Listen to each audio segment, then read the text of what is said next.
Wow. I am so thrilled to be here today.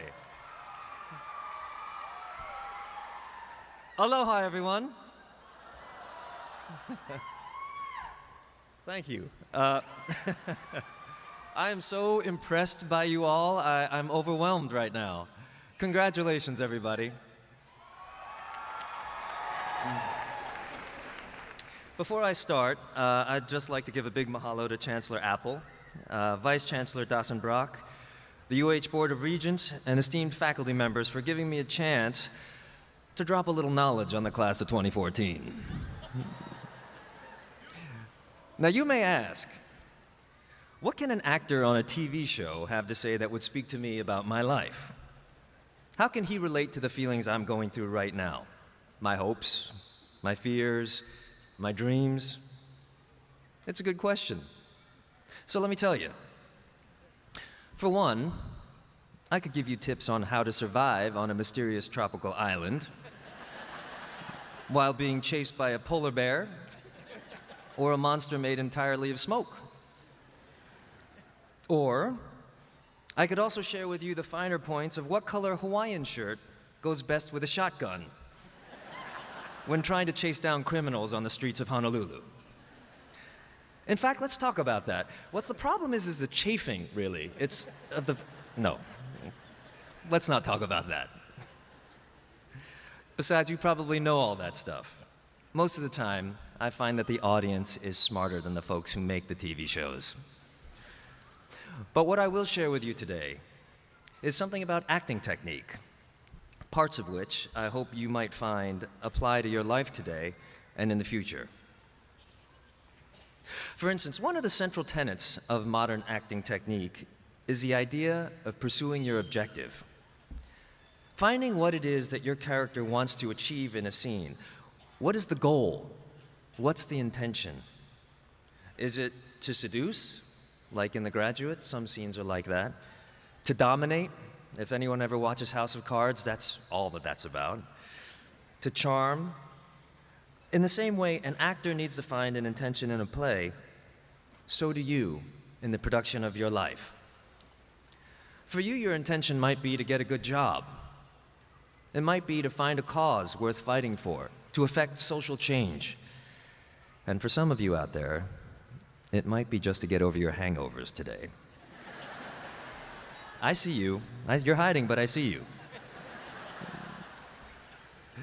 Regardless, it's important to identify and pursue your intention, especially in a society and a time where there is so much freedom. It's important that you make a choice. Take the time to reflect and ask yourself what you want to achieve. So many of us live lives in the quote-unquote real world without a conscious objective. We're aimless. Don't fall into the trap of leading lives of quiet desperation, as Thoreau wrote in Walden. Now is your chance to reach higher, to set a standard for yourself that you will look back on with pride and satisfaction, things that can only be done if you have that objective in mind. That brings me to another important element of acting that might apply to your lives today, and that is, you must also recognize the obstacles that may prevent you from achieving your goals. Who or what is keeping you from getting what you want? We're stronger when we recognize those obstacles. Stronger because identifying them is the first step to overcoming them. The Chinese philosopher Sun Tzu says, if you know your enemies and you know yourself, you will not be imperiled in 100 battles. It's the awareness of these enemies, be they human or otherwise, that teach us how to navigate our lives in service of reaching those objectives. But the trick here is not to dwell on them. Identify them. It's an important point because if you dwell on these obstacles, they'll only keep you from achieving your goals. You know, I don't share this story very often, and I don't generally share it with 5,000 of my closest friends, but I'll share it today. About 12 years ago, I had an agent in Los Angeles who who said this to me. He said, "Daniel, you're talented, but you shouldn't hope to make a living in this industry. Face it, the way you look, the best you can do is hope to hit a single while you're on a team full of home run hitters. At best, you're a utility player. You should be grateful to be working at all, no matter how small the part." That was 12 years ago, but I remember it like it was yesterday. Now, I could have made the choice at that time to let those comments damage me, to discourage me, change my opinion of myself and my work. I could have let it become a self-fulfilling prophecy and quit altogether. But instead, I chose to remember it. I kept it in my pocket all of these years, and I still use it as fuel because I think about the opportunity to prove him wrong at every chance I have. Well, you might guess that I fired that agent, and a year later I booked a little show called Lost.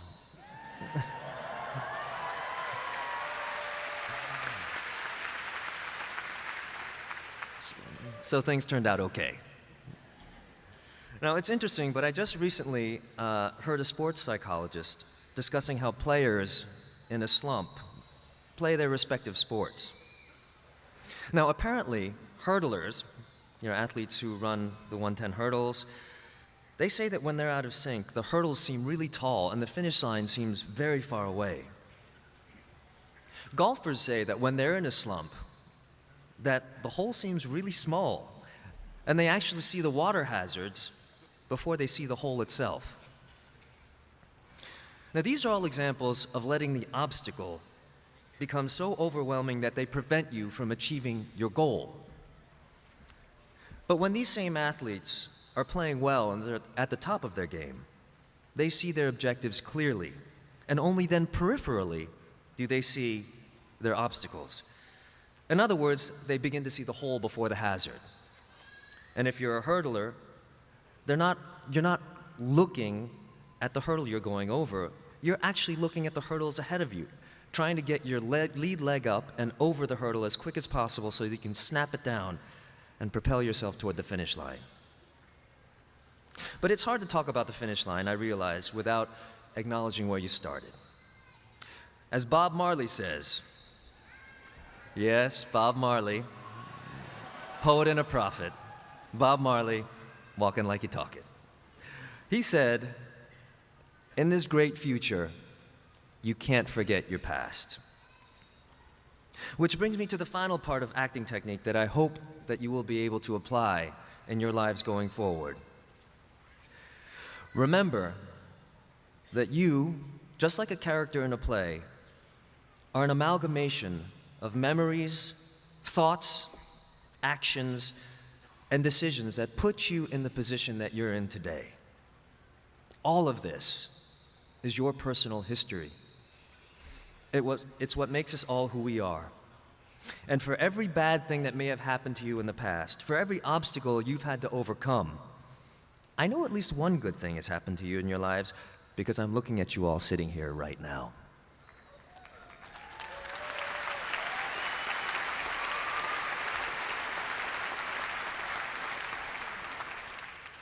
Now, the fact that you're here may be attributable, let me say that again, may be attributable to a group of people.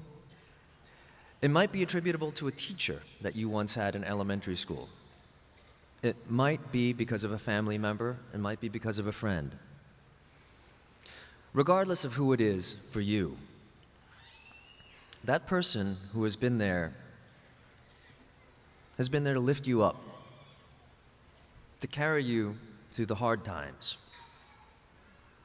Those people are the ones that have maybe whispered in your ear late at night, "I believe in you," or "I love you."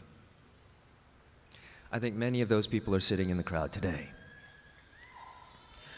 So to borrow from the great Fred Rogers, or for those of us old enough to remember, the esteemed Mr. Rogers, I'd like it if we could all take 10 seconds to think about those people who have helped you get to this place today. here on this beautiful island as you prepare to take the next step in your life. The people who have loved you, cared for you, wanted what was best in your life, even if it might be no one but yourself. Let's take 10 seconds to quietly honor them and remember.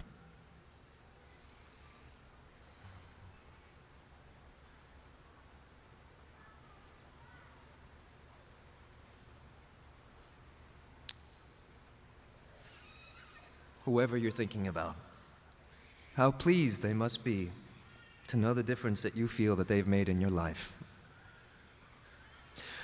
The people that you're thinking of right now, they represent the best of you. They will always be a part of your history, and may they never be lost in your hearts. Which brings me to my final point. As you hope for your future and remember your past, please do your best to embrace the present as well. Because for all of you graduates, now is your time. You've worked hard, you've achieved, and it's time to take the best of you and put it out into the world. Martha Graham, one of the seminal artists of the 20th century, said it best. She said, "There's a vitality, a life force, an energy that is translated through you into action. And because there is only one of you in all of time, this expression is unique. And if you block it, it will never exist in any medium, and it will be lost forever. The world will not have it. It is your business to keep it yours, clearly and directly." So if there's only one thing you remember from my remarks today, I ask you to remember this. No matter how many billions of people there may be in the world, there is and will only ever be one of you. The choices you make and the objectives you choose for yourself every day will have a subtle but profound effect on the course of your life. How you choose to make a difference in your own life as well as the lives of others is the very thing that, when you look back, makes a legacy. And that legacy is yours and yours alone. Be mindful and take good care of your personal legacy. Mahalo to every single one of you, and congratulations to the class of 2014. Thank you.